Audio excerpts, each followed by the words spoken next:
নৌকা মার্কায় মানুষ দাঁড়ায়, আপনি যদি কুকুর মার্কায় দাঁড়াতেন, হ্যাঁ, নৌকা মার্কায় না দাঁড়িয়ে কেউ যদি এই বাংলাদেশে কুকুর মার্কায় দাঁড়ায় তাও সে পাস করবে। কিন্তু এই জিনিসটাকে আল্লাহ এত বেশি ঘৃণিত বানিয়ে দিয়েছে, এখন যদি কেউ নৌকায় ওঠে এ দরবেশের মতো সেও ধরা খাচ্ছে। নৌকা ওঠার কায়দা আছে।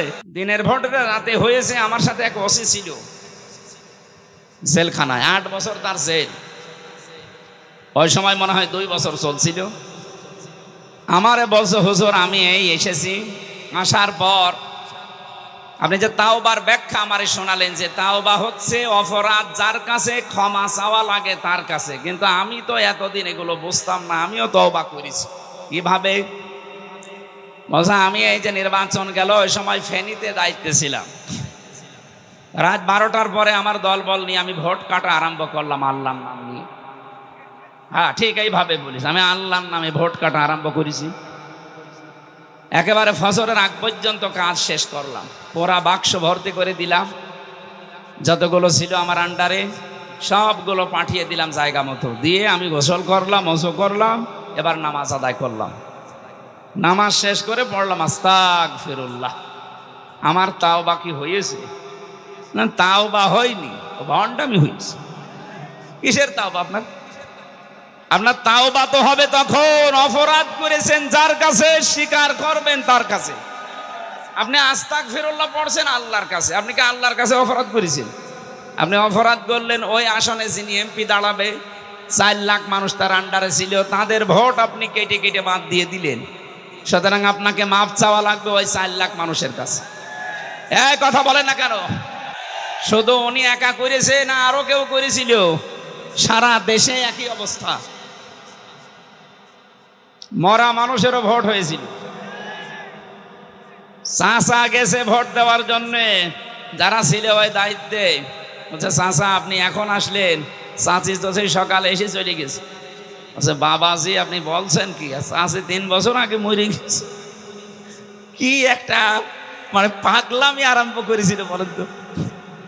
আর এইটা এখন উনি বাইরে বসে বসে বিদেশি মানুষদেরকে শোনাচ্ছে যে আমরা নির্বাচিত সরকার ছিলাম। এইরকম বেহায়া মানুষ দুনিয়ায় আছে আমার তো বিশ্বাস হয়নি, তো এখন আমার মনে হচ্ছে এখান থেকে একটা সূক্ষ্ম ষড়যন্ত্র বের হচ্ছে। আমি ওপেন ভাবে জানাচ্ছি, যারা বাইরে বসে বসে এই ষড়যন্ত্রগুলো করছেন, আমি কয়েকদিন আগে সিঙ্গাপুরে ছিলাম, ওখানে আরো বেশি হচ্ছে, কারণ এই শয়তানগুলো সব পালিয়েছে ওখানে। মানে 100 জনের আমার মনে হয় ওখানে 80 জন পালিয়ে আছে। যেই হোটেলে উঠি দেখি শয়তান একটা নামতেছে। কয়েকটার সাথে আমার সাক্ষাৎ হয়েছিল। আর মালয়েশিয়া কিছু আছে, আর এই যে দাদা বাবুদের দেশে তো একেবারে মন মতো পালিয়েছে। 350 এমপি পালিয়ে যায়। পৃথিবীর ইতিহাস পড়া তো দূরের কথা, আমি শুনিও নি। এমনকি জাতীয় মসজিদের ইমামও পালিয়েছে। আপনি বলেন তো একটা দেশ কত রসাতলে চলে গেলে জাতীয় মসজিদের ইমামও পালিয়ে যায়। কয়েকদিন আগে জ্বর করার জন্য এসেছিল ইমামতি নিতে, মুসল্লিরা এমন জোতা পিটা করেছে, ও সকালে পরের দিন স্ট্যাটাস দিয়েছে মুসল্লিরা জোতা মেরেছে কিন্তু আমার গায়ে জোতা লাগেনি। কত বড় শয়তান! আপনাদের এই পুত্রবধূ এই জালেমাকে সে উপাধি দিয়েছিল কওমি জননী। আমি জেলখানায় কওমি মাদ্রাসায় 76 জন আলেমের সাথে ছিলাম। এই ঘোষণা দেওয়ার পরে তারা ওই দিন বদদুয়া করেছে। কইল কি? হ্যাঁ, উনি এটা দিয়েছিল একটা বিষয় নেওয়ার জন্য, যেন ওনাকে নড়াইল থেকে নৌকা মার্কা দেওয়া হয়। আপনি এত নিচে নামতে পারলেন একদম আলেম হয়ে, নৌকা মার্কায় মানুষ দাঁড়ায়, আপনি যদি কুকুর মার্কায় দাঁড়াতেন, হ্যাঁ, নৌকা মার্কায় না দাঁড়িয়ে কেউ যদি এই বাংলাদেশে কুকুর মার্কায় দাঁড়ায় তাও সে পাস করবে। কিন্তু এই জিনিসটাকে আল্লাহ এত বেশি ঘৃণিত বানিয়ে দিয়েছে, এখন যদি কেউ নৌকায় ওঠে এ দরবেশের মতো সেও ধরা খাচ্ছে। নৌকা ওঠার কায়দা আছে। তাহলে আমরা এখন ওনাদের যেহেতু অনেকে বাঁচার জন্য মাঝে মাঝে ইঁদুরের গর্ত থেকে মুখ বের করার মতো চেষ্টা চালাচ্ছে, আমরা চাই আপনারা বেঁচে থাকেন, কিন্তু আপনাদের এই ধোঁকা দিয়ে আমরা বোকা বানাতে চাই না। আপনারা চান সঠিকভাবে কিয়ামতেও যেন ধরা না খান। তাহলে কি করা লাগবে? অপরাধ আপনি যার যে পরিমাণ, ওই পরিমাণের শাস্তি দুনিয়ায় আগে নিয়ে যান। এই কথা বললেন না? আমি বানিয়ে বলছি এটা হাদিস। নবীদের কাছে একজন যুবতী মহিলা এসেছে, ডাক দিয়ে বলে, হে রাসূল, আমি জেনা করে ফেলেছি, এরপরে আমি গর্ভবতী হয়ে গেছি। নবীজি বললেন, এই কথা কাউকে বলবা না, যাও চলে যাও। মেয়েটা বলে, হে রাসূল, সত্যি আমি আমার যৌবনের তাড়নায় নফসের ধোঁকায় পড়ে শয়তানের জালে ফেরেবে আমি গুনাহ করে ফেলেছি, আমি গর্ভবতী হয়ে গেছি, দয়া করে আপনি এই গুনাহ থেকে আমারে মুক্ত করেন। আরে ভাই, সারা দেশে যে হুজুর যাই বলুক, আমার কাছে কেউ যদি তাওবা পড়ার জন্য আসে, আমি শুধু আস্তাগফিরুল্লাহ পড়াবো না, নবীর হাদিস থেকে যে শিক্ষাটা পেয়েছি আমি এইটা কাজে লাগাবো। রংপুরবাসী, এবার আপনার বিবেক দিয়ে বলেন তো, ১৫০০ বছর আগে বিশ্ব নবীর কাছে যে যুবতী মেয়ে এসেছিল জেনা করার পর, বলেছে আমাকে মুক্ত করেন এই গুনাহ থেকে, নবীজিকে তাকে বলতে পারতেন না, ঠিক আছে তুমি একবার আস্তাগফিরুল্লাহ পড়ে নাও, বলতে পারতেন না? তার তো আরব দেশের মানুষ, আরবি মাতৃভাষা, একবার বললে সে মুখস্থ করে ফেলতো আস্তাগফিরুল্লাহ, তার মাফ হয়ে যেত নাকি? কিন্তু নবীজি ওটা করেননি, বললেন ঠিক আছে, যতদিন সন্তানটা ডেলিভারি না হয় বাড়ি যাও, এটা ডেলিভারি হওয়ার পরে আসবা, কারণ তোমার অপরাধ আছে, এই সন্তানের কোনো অপরাধ নেই। এই ভালো করে শুনবেন, আমি বেশি কথা বলছি না, খুব অল্প সময় শিক্ষামূলক কিছু কথা বলছি। মেয়েটা সন্তান হওয়ার পরে দৌড়িয়ে এসেছে, হে রাসূল, এই যে আমার ছেলে। নবীজি বললেন ঠিক আছে, এক কাজ করো, ছেলেটা যতদিন দুধ না ছাড়ে 2 বছর পর্যন্ত বুকের দুধগুলো তাকে পান করাও, এরপরে আসো। শক্ত খাবার যখন খাওয়া শিখবে একা একা, ওই সময় জলদি আমার কাছে আসবা, তোমার আমি মুক্ত করে দেব। মেয়েটা এসেছে ছেলেটা নিয়ে, নবীজি ছেলেটাকে এক সাহাবীর হাতে বললেন, না এর লালন পালনের দায়িত্ব। সাহাবী মহিলাদেরকে বললেন, একে মাটির ভেতরে বুক পর্যন্ত গেড়ে দাও, চারিদিক থেকে পাথর নিক্ষেপ করা আরম্ভ করো। সবাই যখন পাথর মারতেছে, হযরতে খালিদ ইবনে ওয়ালিদ বলেন, আমি একটা জোরে মারলাম, একটু জোরে নিক্ষেপ করার কারণে পাথর তার নাকের উপরে লাগার পরে ফেনকি দিয়ে রক্ত আমার শরীরে লেগেছে। আমি ভৎসনা দিলাম, আমি তার মন খারাপ হয়ে গেল যে নাপাক মহিলার রক্ত আমার শরীরে লাগলো। নবীজির কানে কথা যাবার পরেই বিশ্ব নবী বললেন, থামো খালিদ, এ কথা বলবা না, কারণ আমি নবী, তুমি নবী না, আমি যা দেখি তুমি দেখতে পাও না। এই মহিলার অনুশোচনা, তাওবা, এই মহিলার যে অপরাধের শাস্তিটা হয়ে গেল দুনিয়ায়, আল্লাহ এত বেশি পছন্দ করেছে তার এই তাওবাটা। এদের পৃথিবীতে কোনো জালেমও যদি এইভাবে তাওবা করে, আমার আল্লাহ তাকেও মাফ করে দেবেন। কি বুঝলেন রংপুরবাসী? এ মহিলা যতটুকু অপরাধ করেছিল, অপরাধের শাস্তি যেটা, সেটা পাওয়ার পর ওনার আস্তাগফিরুল্লাহ কবুল হয়েছে। কথা বলে না কেন? তাহলে এই 15.5 বছরে যারা অপরাধের সাথে জড়িত, বিশেষ করে যারা আয়না ঘরের সাথে জড়িত, এটা যে মানবতার বিরুদ্ধে কত বড় কঠিন কাজ, আপনি না থাকলে বোঝানো যাবে না। আমি 10 দিনে অপারগ হয়ে গেছি।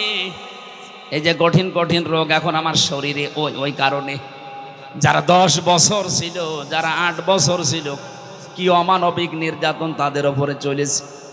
মাঝে মাঝে যখন বের করে আনতো আমারে, আমি আওয়াজ শুনতাম কান্নার। তাও তো আমার ডিবি অফিসের নিচে যে ঘর, ওখানে ছিলাম।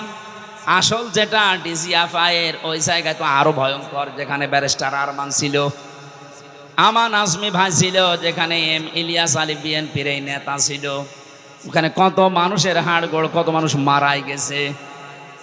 আসার সময় দেখতাম মাঝে মাঝে কোনো মোবাইল নাম্বার চোখে পড়ে, লেখা আছে, ভাই এই নাম্বারটা একটু বাইরে জানাবেন, আমি অন্তত বেঁচে আছি।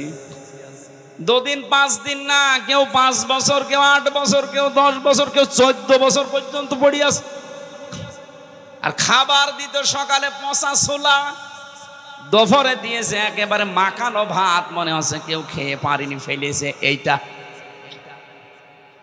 আমার সাথে মুফতি ফখরুল সাহেব ছিলেন, জেলখানায় মাঝে মাঝে আমারে শোনাতেন, ভাই ফাঁসির এই কন্ডেম ছেলে আছি, তারপরও আসি, মনে হচ্ছে জান্নাতে আছি। এমন জায়গায় আমারে রেখেছিল, এই পায়ের ভেতর দিয়ে এভাবে হাত দিয়েছে। সামনে যে লোহার ব্যারিকেড দেওয়া আছে, এই লোহার বিশাল বিশাল শিকের সাথে আমার হাত দিয়ে, হাতকে ওরা শিকল দিয়ে বেঁধে দিত। আরে 2 মিনিট 5 মিনিট, একদিন 2 দিন পরে খুলে দিলে তো হয়। বছরের পর বছর এভাবে আমারে রেখে দিয়েছে। 1.5 মিনিট 2 মিনিট সময় দিত টয়লেট করার জন্য। কখন আজান হয়, কখন দিন হয়, রাত হয়, এটা যে কোন বছর, কত মাস, কোন তারিখ আমি কিছু জানি না। আপনি বলেন তো কি অবস্থা তৈরি করেছিল তাদের উপরে। এই জালেম যারা, এর সাথে যারা জড়িত, তারা নাকি 10 দিন 12 দিন 15 দিন পর পর একবার দেখতে যেত। মানুষের এই চিৎকার কান্না আর আর্তনাদ শোনার পরে তারা অট্ট হাসি দিত যে দেখ কেমন লাগে। আমার মনে হয় আল্লাহ পুরা উল্টি এখন ওই জালেমদের উপরে ওইটা চাপিয়ে দিয়েছে। আদালতের দিকে তাকান, এই দালাল সুমন, এই দরবেশ বাবা, এই নওগাঁর একজন ছিল সাধন চন্দ্র মজুমদার, খাদ্যমন্ত্রী ছিল। গত পরশুদিন এক শয়তান ধরা পড়েছে।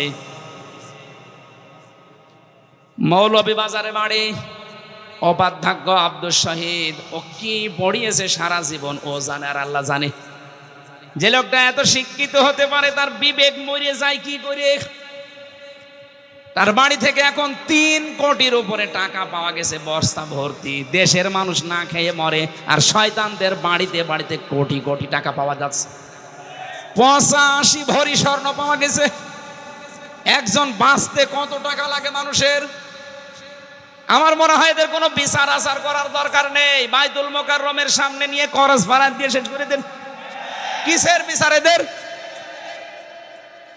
দেশটাকে রসাতলে নামিয়ে দিয়েছে, আর এদের আবার বিচার করা লাগছে। যে মানুষগুলো প্রশাসনে অবৈধ স্বরাষ্ট্রমন্ত্রীকে দেখাচ্ছিল যে স্যার একটা গুলি করলে শুধু একটা মরে আর মরে না, এদের আবার বিচার লাগে নাকি? আমার মামলা দিয়ে যদি 3 বছর জেল খাটাতে পারেন, আপনাদের তো নিজেরা আপনারা সাক্ষী, হাজার হাজার ভিডিও আছে। এর জন্য আবার বিচার করা লাগবে কোন কারণে? আবু সাইদকে যেভাবে মেরেছে ওইভাবে ক্রস ফায়ার দিয়ে শেষ করে দিন, তাহলে তার গোনা মাফ হবে। তাছাড়া কোনো মাফ নেই। ও যদি কিয়ামত পর্যন্ত জেলে থাকে, ওর মাফ হবে না, কারণ ও তো জেলে থাকলে ওই কষ্টটা পাবে না। আবু সাইদের মতো জীবন ওকেও দেওয়া লাগবে। এর সাথে যারা জড়িত, আয়না ঘরের সাথে যারা জড়িত, তারে 8 বছর 10 বছর 14 বছর আগে ওই ঘরে রাখা লাগবে। সুতরাং যারা বিভিন্ন কায়দায় বলছেন আমরা ঢুকে পড়বো, আপনি ঢুকে পড়তে পারবেন না। আপনার ধরনের রেডি করা আছে। আর এটাও যদি নাও হয়, এ দুনিয়া শেষ না, এরপরে আর একটা জগৎ আসছে। এমনি আপনি 8-10 বছর পরে এমনি মরে যাবেন। কথা বলেন না কেন? আমি তো চাই আমার 3 বছরের জন্য আমার এই মামলার সাথে যারা জড়িত প্রত্যেকে যেন এভাবে ফাঁসির কন্ডেম ছেলে 3 বছর থাকে, যোগাযোগ বিচ্ছিন্ন হয়ে। ব্যারিস্টার আরমানের জন্য 8 বছর তারা আয়না ঘরে থাকবে। 8 আর 3 কত হয় বলেন? ব্যারিস্টার আরমানের জন্য 8 বছর, আমান আজমির জন্য 10 বছর, কত হয়? 23। কত? 11 আর 10 কত হয়? 21 বছর আপনি আগে থাকবেন মাটির নিচে, এরপরে আপনারা যা করবেন করবেন। আর আমি জানি 21 বছর হলে আপনি কব্বরে চলে যাবেন। কি কথা বলেন না কেন? যেন আমরা চাচ্ছি আপনাদেরকে বাঁচাতে। আপনারা যখন বাঁচতে চান যে আমাদেরকে বাঁচান, হ্যাঁ, বাঁচানোর যে সিস্টেম কোরআন হাদিস দিয়েছে এইভাবে কথা বলা যাবে না। ছেলে,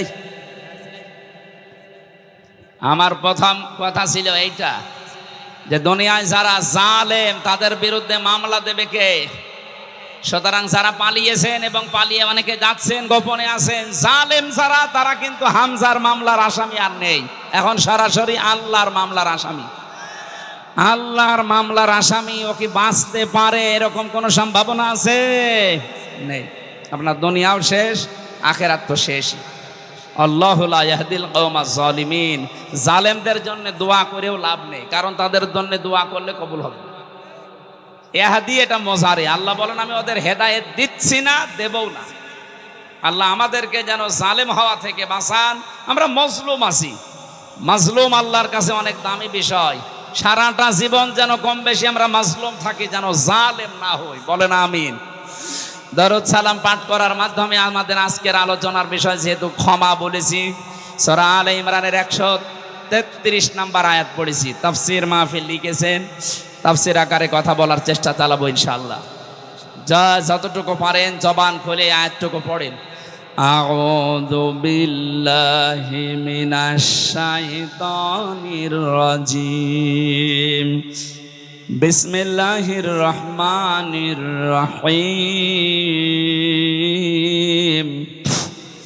ওয়াসারিউ ইলা মাগফিরাতিম মির রাব্বিকুম ওয়া জান্নাতিন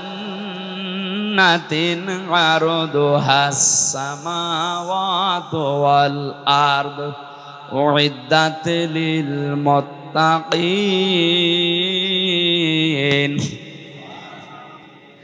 আল্লাহ পাক বলেন, হে পৃথিবীর মানুষেরা, তোমরা সকলে মিলে দৌড়াও। ওয়াসারিউ বহু বচন, একজন দুইজন না, সবাই মিলে দৌড়ানো আরম্ভ করো। ইলা মাগফিরাতিম মির রাব্বিকুম, তোমাদের রবের ক্ষমার দিকে। কারণ ক্ষমা করার একচ্ছত্র মালিকানা যেটা আল্লাহর সাথে সম্পৃক্ত, ওইটা আল্লাহর।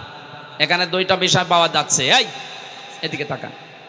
কেউ যদি মাপ পেতে চায়, বিষয় দুইটা, একটা হক্কুল ইবাদ আর একটা হক্কুল্লাহ।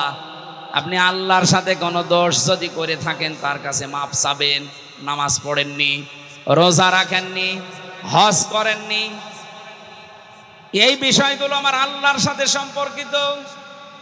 যদি এগুলো কেউ দুনিয়ায় না করে থাকে, সে যেন অবশ্যই আল্লাহর কাছে ক্ষমা চায়। উনি ইচ্ছা করলে মাফ করবে, ইচ্ছা করলে শাস্তিও দিতে পারে।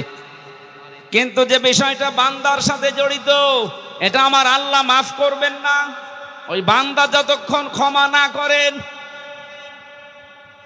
এই জন্য যারা মানুষের উপরে জুলুম করেছেন, তাদের অধিকার নষ্ট করেছেন, আগে তাদের কাছে যেয়ে স্বীকার করবেন, মাফ চাবেন, ক্ষমা চাবেন।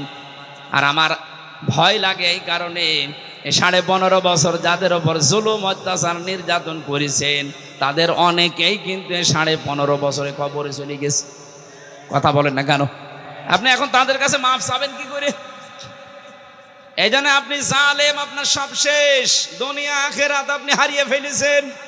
অন্তত এইরকম পর্যায়ে আমরা যারা নেই, তারা এখন মাফ চাওয়ার জন্য, ক্ষমা চাওয়ার জন্য আল্লাহর দিকে দৌড়াচ্ছি। কম বেশি যদি এরকম আমাদের জীবনে কিছু হয়েও থাকে, অন্তত যারা বেশি আছে, আপনি তাদের কাছে যে মাফ চেয়ে নেবেন। হ্যাঁ, বাপ হিসাবে যদি সন্তানের উপরে জুলুম করে থাকেন, অনেক বাবা আছে হজ করতে যাওয়ার আগে ছেলের নামে ভালো ভালো সম্পদ লিখে দেয়, আর মেয়েকে বলে, মা তোর জন্য আমি দোয়া করে দেব কাবা ঘর ধরে। আপনার জীবনও হজ কবুল হবে না, কারণ আপনি এই মেয়েটার হক নষ্ট করে হজে যাচ্ছেন। আগে তার জমি ফেরত দেন, টাকা দিয়ে দেন, এরপরে দোয়া করেন। কথা বলেন না কেন? আমাকে ধরার পরে আমার বাবার কাছ থেকে বলেছিল 10 দিন রিমান্ড দিয়েছে আদালত। ছেলেকে যদি বাঁচাতে চান তাহলে 10 লাখ টাকা তাড়াতাড়ি নিয়ে আসেন। আমার বাবা গ্রাম্য মানুষ, তাড়াতাড়ি করে ভয়ের চোটে 8 লাখ সঙ্গে সঙ্গে যেভাবে হোক ধার কর্জা করে দিয়েছিল। বলেছিল টাকা যদি বাকিটা আর 2 দিনের ভেতরে না দেন, 50টা মামলা দেব। বাবা কথা ঠিক রেখেছিল বাকি টাকা দিয়ে, কিন্তু ওই শয়তানরা কথা ঠিক রাখে নাই, পরের দিন আবার মামলা দিয়েছে। আপনি এরকম জুলুম করতে পারলেন, অথচ নিজেই মাঝে মাঝে আমারে বলতো, হুজুর আপনাদের কোনো দোষ নেই, এটা আমরা জানি। আপনি যে কোনো কিছুর সাথে জড়িত না এই মামলার, তাও আমরা জানি। তাহলে আপনি এরকম করেন কেন? 11 ঘন্টা আমারে টাঙিয়ে রাখলেন, আমার চোখে কালো কাপড় দিয়ে বেঁধে, হাত পেছনে দিয়ে টাইট করে সেই শিকল দিয়ে বাঁধা, মাথায় ডান্ডা বেড়ি লাগানো, দড়ি দিয়ে টাঙিয়ে রেখেছে রডের সাথে 11 ঘন্টা। দুপুর 2টায় নিয়ে গেছে, রাত 11:30টায় নিয়ে আসতেছে। 4 ওয়াক্ত নামাজ আমি এমনি আন্দাজে পড়েছি, আমি জানি না যে এখন দিন না রাত মাটির নিচে। আপনি এরকম করতে পারলেন, এখন যদি বলেন আস্তাগফিরুল্লাহ হুজুর মাফ করে দিন, আগে ওই টাকা ফেরত দিন। এরপরে 11 ঘন্টা আমি আপনাকে টাঙাবো, দেখেন কেমন লাগে, তারপরে আপনার মাফ হবে। এই জন্য বান্দার সাথে যে বিষয়গুলো সম্পৃক্ত, আল্লাহর কসম করে বলছি আপনার মাফ হবে না যতক্ষণ পর্যন্ত ওই বান্দা আপনাকে ক্ষমা না করবে। আমরা যারা এরকম অপরাধের সাথে জড়িত না, তাদেরকে আল্লাহ ডাক দিচ্ছেন, এই দৌড়া ইলা মাগফিরাতিম মির রাব্বিকুম, তোর রবের ক্ষমার দিকে দৌড়া। যেই মানুষটা আল্লাহর ক্ষমা পেয়ে জাহান্নাম থেকে বেঁচে জান্নাতি হয়ে গেল, এই মানুষটার জীবন আসল সফল। ফামান যুহজিহা আনিন নার ওয়া উদখিলাল জান্নাতা ফাকাদ ফাজ। আল্লাহ পাক বলেন ওই লোকটার জীবন তো সফল যে লোকটা 41 সাল পর্যন্ত ক্ষমতায় আছে। হ্যাঁ, এত আস্তে বলেন কেন? যেই লোকটাকে আল্লাহ জাহান্নামের কাজগুলো আস্তে আস্তে ছেড়ে দেওয়ার তৌফিক দেয়, আর জান্নাতের কাজের দিকে আস্তে আস্তে যাকে এগিয়ে দেয়, আল্লাহর দৃষ্টিতে তার জীবন সফল হওয়ার রাস্তায়। এখানে বহু মানুষ আছে আগে উল্টাপাল্টা সিনেমা দেখতেন, এখন আপনার মনের ভেতর একটা পরিবর্তন আসতেছে যে না, এই চোখের হিসাব আল্লাহর সামনে দেওয়া লাগবে। এই মনে করে আপনি এই গুনার কাজটা আস্তে আস্তে ছেড়ে দিচ্ছেন। আগে পরকীয়া প্রেমে লিপ্ত ছিলেন, এখন আল্লাহর দিকে তাকিয়ে ওইটা আস্তে আস্তে বাদ দিয়ে দিচ্ছেন। যত অন্যায় কাজ আছে দুনিয়ায়, বিবেক বহির্ভূত কাজ আছে, শরীয়ত বিরোধী কাজ আছে, এগুলো যদি আল্লাহকে এদিকে তাকিয়ে সাক্ষী রেখে আজকে একটা ছেড়ে দেন, আর জান্নাতে যাওয়ার যে কাজগুলো আছে, মানবতার সেবা, শরীয়তের বিধানগুলো পালন করা, এগুলো যদি আস্তে আস্তে কেউ এগিয়ে যেতে পারে, আল্লাহর কোরআন বলছে তার জীবন সফল হওয়ার রাস্তায়। আপনি এবার নিজের সাথে দিয়ে মিলান যে আপনি আসলে এই রাস্তায় আছেন কিনা। আগে ঘুষ খেতেন, এখন আস্তে আস্তে ছেড়ে দিয়েছেন। আগে সুদ খেতেন, এখন আপনি আস্তে আস্তে ওটা ছেড়ে দিচ্ছেন। এটা গ্রাম অঞ্চল আছে কিনা আমি জানি না, 1000 টাকা ছেড়ে রাখে, 1 মাস পরে 100 টাকা বেশি নেয়। এই এলাকায় আরম্ভ হয়ে গেছে। এই সুদের সাথে কারা জড়িত আছে হাত তোলেন তো। না, আমার মনে হয় এটা বলা ঠিক হলো না, কারণ এই এলাকায় এখনো শুরু হয়। যদি কেউ এই কাজে এখন থাকে, না খেয়ে মারা যান, তাও জান্নাত পাবেন বলে আশা করা যায়।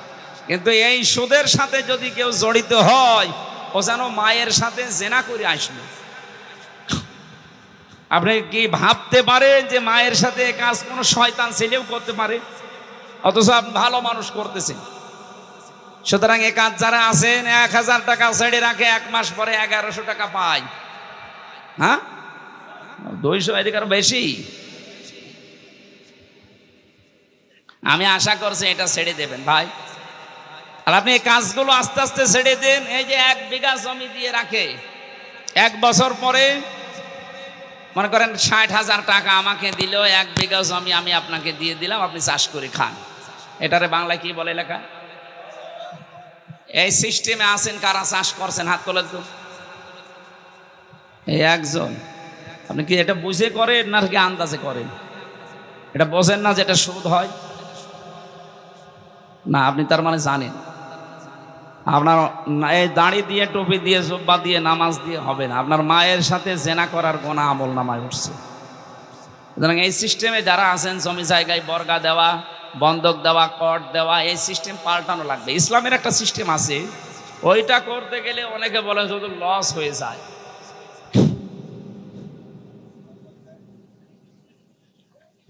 না, আমি 1 বিঘা জমি আপনার কাছ থেকে নিলাম, টাকা আমি দিয়ে দিলাম। যখন আপনি টাকা ফেরত দেবেন আমারে, মনে করেন 60,000 বললাম, তখন আপনি হয়তো 5-7 হাজার 10,000 টাকা আপনাকে 1 বছর 2 বছর 3 বছর যা করে খাবেন, এরপরে নেওয়ার সময় টাকাটা কম নেওয়া লাগবে।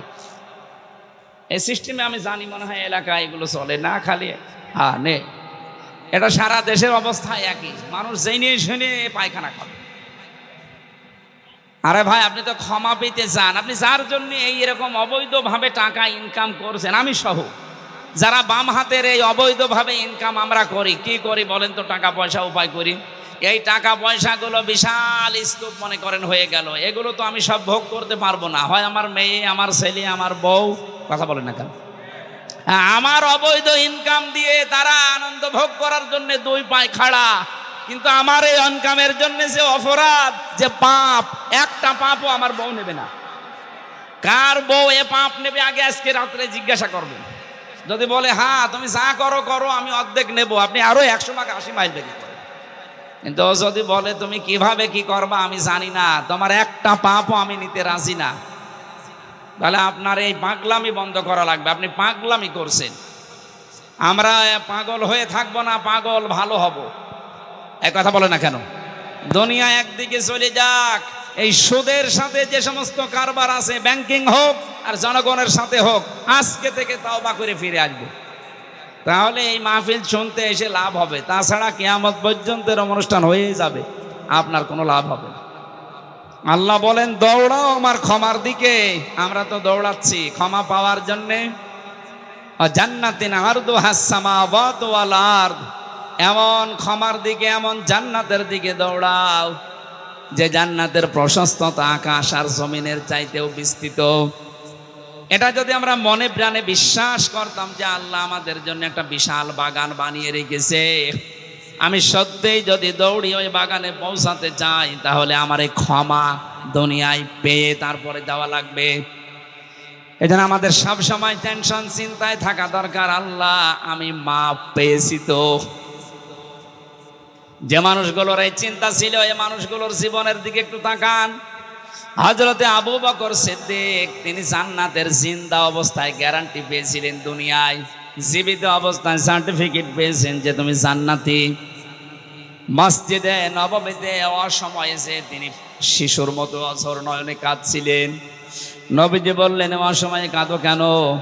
হযরতে আবু বকর বলেন, হে রাসূল, আল্লাহ আমাকে মাফ করেছে তো, আমি কি জান্নাত পাবো সত্যি? ওই সময় আল্লাহ সূরা রহমানের আয়াত নাজিল করে তাকে ডবল সান্ত্বনা দিয়েছেন। অলিমান খাফা মাকামা রাব্বিহি ওয়া নাহান নাফসা আনিল হাওয়া ফাইনাল জান্নাতা হিয়াল মাআওয়া। বলেন আল্লাহু আকবার। কোন মানুষ যদি সত্যি আল্লাহকে ভয় করে, অপরাধ করার ক্ষমতা থাকার পরও তাকে ভয় করে ছেড়ে দিতে পারে, আমার আল্লাহ তারে মেহমানদারি করাবেন জান্নাতুল মাওয়া দিয়ে, তার আশ্রয় স্থল বানাবেন। ওইটা সূরা রহমানের ভেতরে আছে, অলিমান খাফা মাকামা রাব্বিহি জান্নাতান।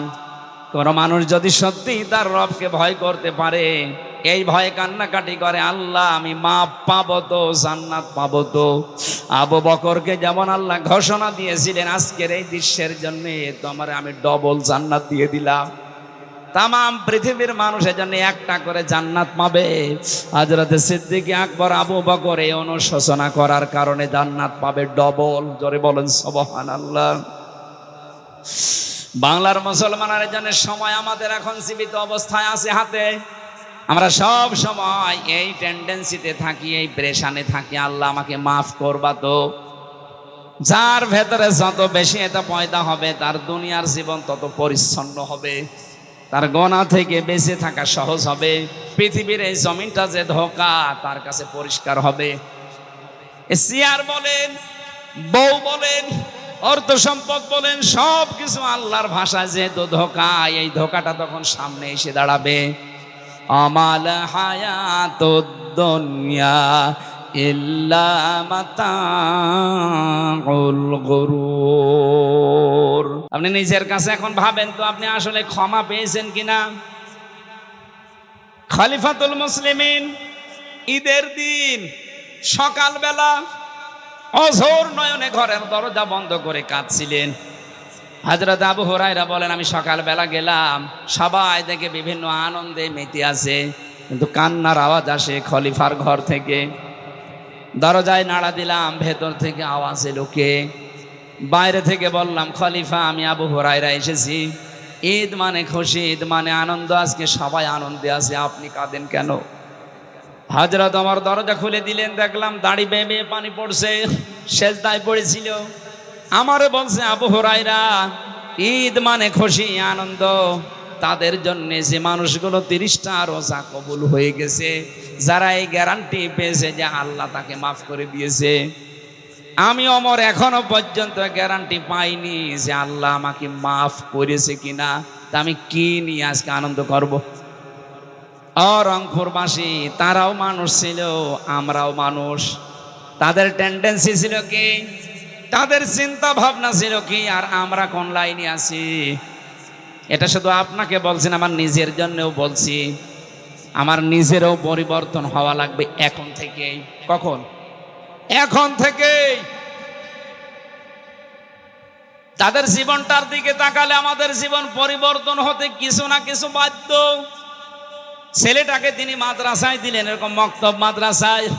হযরত আব্দুল্লাহ ওই সময় তিনি কিন্তু দেশের প্রেসিডেন্ট। জিয়াউর রহমানের জীবনী পড়েছিলাম আমি। ইন্তেকালের পর উনি যখন প্রেসিডেন্ট থাকা অবস্থায় তার সন্তান, ওই যে এখন যিনি আছে লন্ডনে, জনাব তারেক জিয়া, ছোটটা তো মারাই গেল, বেগম জিয়া, ওই সময় ছেলেটাকে নিয়ে গেছে ভর্তি করতে এক জায়গায় ঢাকাতে। এমন অবস্থায় পোশাক আশাক ভরা অবস্থায় গিয়েছে। ওখানকার দায়িত্বশীল জিজ্ঞাসা পর্যন্ত করেছে, কি আপনি এই অবস্থায় কেন, চিনতে পারে নাই নাকি? প্রথমে ছেলেটার পরিচয় জিজ্ঞাসা করেছে, নাম কি? তারেক। বাবার নাম কি? জিয়াউর রহমান। কোন জিয়া? প্রেসিডেন্ট জিয়া। এ লোকটার নাম আজও পর্যন্ত মানুষ শুনলে দোয়া করে, এমনি না, সে তো জেনারেল শিক্ষিত মানুষ। তার জীবনে এমন এমন কিছু কাজ পাওয়া গেছে, আল্লাহ পাক মনে হয় এই জন্য তাকে মরণের পর চিরন্তন করে রেখেছে। এদেশে তো বহু মানুষ ছিল, তারা মারা গেলে মানুষ খালি বরদোয়া করে। জেলখানার ভেতরে আমি অপু ভাইয়ের সাথে ছিলাম, তারেক জিয়া সাহেবের পিএস, মানে মোনাজাতের ভেতরে জিয়াউর রহমানের জন্য দোয়া করতেন, রব্বুল আলামিন তুমি আমার লিডারের বাবাকে মাফ করে দিও। এমনিতে মজলুম তিনি, কারণ জেলে যারা যায় আমি দেখেছি অধিকাংশ মানুষকে ওরা মজলুম করে রাখে। আর নবীজি জানিয়েছিলেন মাজলুমের দোয়া সঙ্গে সঙ্গে আল্লাহ কবুল করে নেয়। যত মানুষ এই 15.5 বছরে ছিলাম, আমার মনে হয় 100 জনের 70 জন আমরা নিরপরাধ, কিচ্ছু জানি না মামলা সংক্রান্ত। আন্দাজে রাজনৈতিক প্রতিহিংসার কারণে জুলুম করে আমাদেরকে আটক করে রেখেছিল। আমি বলছি, যারা জুলুম করে তারা জালেম, যারা সহ্য করে তারা মাজলুম। এই জন্য ওখানে বহু মানুষ দেখতাম জমার দিন কয়েকজন এক জায়গায় দোয়া করতো, আল্লাহ যে মানুষগুলো দেশের জন্য এই কাজ করে দৃষ্টান্ত স্থাপন করেছে, তুমি তাদেরকে মাফ করে দিও। মাজলুমের দোয়া কবুল হয়। এই জন্য বলছি, আল্লাহ জিয়াউর রহমানকে মনে হয় মাফ করে দেবেন। তার জীবনের ভালো কাজগুলো আল্লাহ কবুল করেন। অন্যায় যদি মানুষ হিসাবে কিছু করে থাকে, আল্লাহ যেন মাফ করে দেন। এই যে আল্লাহর উপরে অবিচল আস্থা এবং বিশ্বাস হবে রাষ্ট্রের সব কাজের মূল ভিত্তি, এই কথাটা উনি লিখেছিলেন। জীবনে তার কোনো কিছু কবুল হোক বা না হোক, এ কথাটা পড়লে একবার আল্লাহর কথা মনে হয়। কথা বলেন ঠিক কিনা? আল্লাহ এই লোকটাকে যদি মাফ করে দেয়, আমাদের ক্ষতি হয়ে যাবে। আরো জোরে বলেন। আরো যারা দেশের জন্য কাজ করেছিলেন, আল্লাহ সবাইকে যেন মানবতার সেবার কারণে মাফ করে দেন। বিশেষ করে ইসলামের জন্য, মানবতার জন্য যাদের জীবনটা শেষ হয়ে গেল, এই মানুষগুলোর জীবনের আমল যেন আল্লাহ ব্যর্থ না করে, কবুল করে দৃষ্টান্তমূলক পুরস্কার দেন। বলেন আমিন। একা একা নিয়ে যাবেন একটা জায়গায়, আলাদা চাদর দিয়ে ঘিরে দেবে ফেরেশতারা, সবাইকে দূরে সরিয়ে দিয়ে আল্লাহ নিজে বান্দার সামনে দাঁড়িয়ে বলবে, হামজা এই অপরাধগুলো করেছিলি। কেউ নেই, শুধু আল্লাহর সামনে আপনি একা দাঁড়িয়ে। সব স্বীকার করা লাগবে, কারণ আপনার হাত কিন্তু কিছুক্ষণ পরে কথা বলবে যদি স্বীকার না করেন। আপনার চোখ কথা বলবে, পা কথা বলবে, সব কিছুই তো কথা বলবে। আপনি জানেন যে এখন আমি আল্লাহর সামনে দাঁড়িয়ে, কেউ নেই আমার আশপাশে। স্বীকার যখন একটা একটা করে বলবেন, আল্লাহ আমার ভুল হয়ে গেছে, মহান আল্লাহর কুদরতি যে বিশাল দরিয়া আছে, জোশ পয়দা হবে, ঢেউ পয়দা হবে। আল্লাহ যেন শেষে কথা বলবে, সূরা জুমারের তাফসিরে আছে, আল্লাহ পাক যেন শেষে বলবে, বান্দা যা, আমি করে মাফ করে দিলাম। কাউকে বলার দরকার নেই, এটাকে প্রচার করার দরকার নেই, কাউকে বলারও দরকার নেই। যা, আমি তোরে মাফ করে দিলাম, আমার বানানো জান্নাতে চলে যা। আল্লাহ আমাদের সব সবার জীবনে এরকম একটা কিছু তৈরি করে গোপনে মাফ করে দিও, বলেন আমিন। মাঝে মাঝে আমার 33 বছর বয়স, একা একা যখন থাকি এই কথা আমার বেশি মনে হয়, আল্লাহ এখনই যদি মারা যায়, তুমি যদি তোমার সামনে নিয়ে বলো হামজা 2024 সালের সেপ্টেম্বর 30 তারিখ পর্যন্ত তোরে মাফ করে দিলাম, যা হিসাব দেওয়া লাগবে না, শুধু অক্টোবরের 1 থেকে 31 এই 31টা দিনের হিসাব দিয়ে জান্নাতে চলে যা। আমার যা কাজ কারবার, আমার তো মনে হয় 31 দিনের হিসাবও আমার এখনো রেডি হয়নি। 31 দিনের হিসাবও আমি দিতে পারবো না। আপনারা পারবেন না? আপনারা পারবেন? এটা কত কঠিন বিষয় যে ক্ষমা পাওয়া, মাপ পাওয়া, হিসাব। নবীজি নিজে নিষ্পাপ ছিলেন, আগে পিছনের সব কিছু আল্লাহ ক্ষমা করে দিয়েছেন, এরপরও প্রতিদিন তিনি 100 বার করে ক্ষমা চাইতেন। আল্লাহুম্মা হাসিবনি হিসাবা ইয়াসিরা, এ আল্লাহ তুমি আর যাই কর আমার হিসাবটা সহজ করে দিও। হিসাব সহজ মানে ওই যে আগে যেটা বললাম, এইটা কুদরতি পর্দা দিয়ে ঢেকে নিয়ে বলবে, বান্দা স্বীকার কর যে এগুলো করেছিলাম। যখনই আপনি অনুতপ্ত হয়ে অনুশোচনা করে কান্নাকাটি করবেন যে আমি করেছিলাম, আল্লাহ বলেন যা গোপনে মাফ করে দিলাম।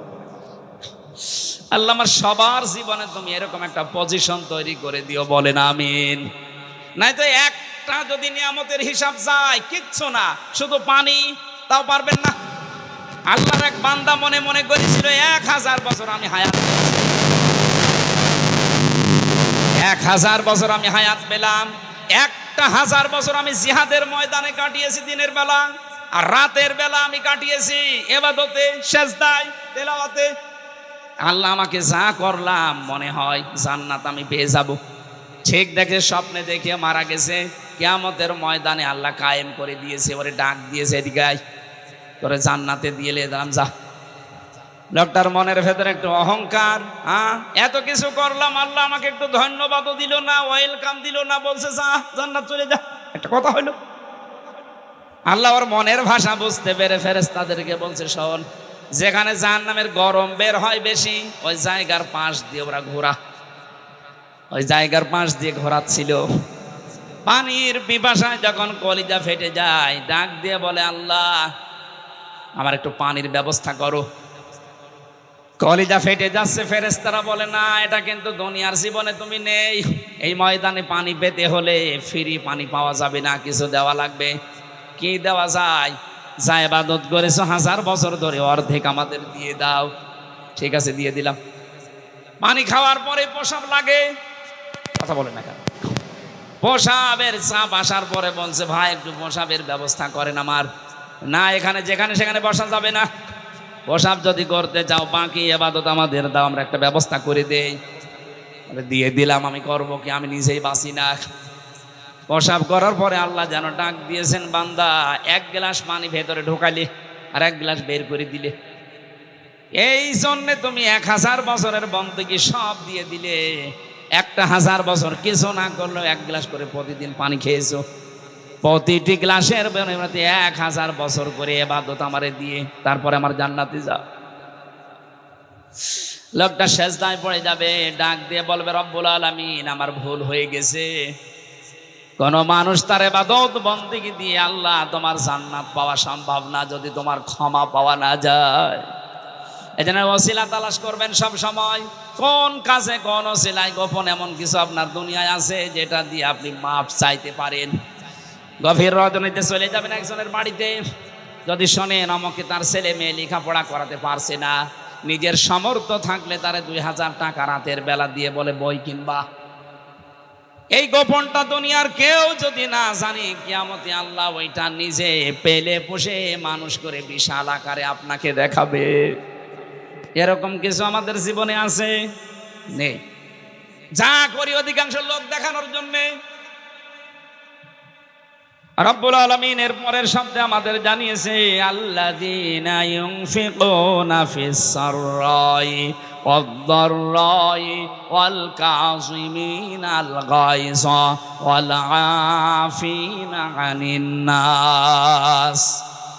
এই পৃথিবীতে যারা সচ্ছল অসচ্ছল, গরিব হোক ধনী হোক, যতটুকু যার সামর্থ্য আছে দান করতে থাকে, খরচ করতে থাকে, আল্লাহর জন্যে, দিনের জন্যে, মানবতার জন্যে, নিজের নিকট আত্মীয় স্বজনের জন্যে। এখানে একটা পয়েন্ট আছে, এদিকে আসেন, একটা পয়েন্ট এখানে আছে।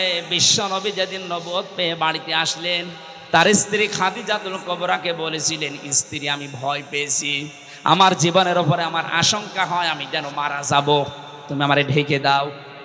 হযরতে খাদিজা ওই দিন বলেছিলেন, স্বামী আমার ভয় পাবেন না, কোন জিন ভূত পরী এমনকি আল্লাহ আপনাকে ভয় দেখাবে না। 5টা কথা বলেছিলেন খাদিজা ওই দিন। 1 নম্বরে ইন্নাকা লা তাসিলুর রেহমা, আপনি রেহেমের সম্পর্কগুলো ঠিক রাখেন। এখান থেকে প্রমাণ হয় যে মানুষগুলো আত্মীয়তার সম্পর্ক দুনিয়ায় ঠিক রাখবে, মজবুত করবে, অটুট রাখবে, তাদের দুনিয়ার কোনো ভয় আল্লাহ দেখাবে না, সব ভয় দূর করে দেবে। এই কথা বুঝতেছেন?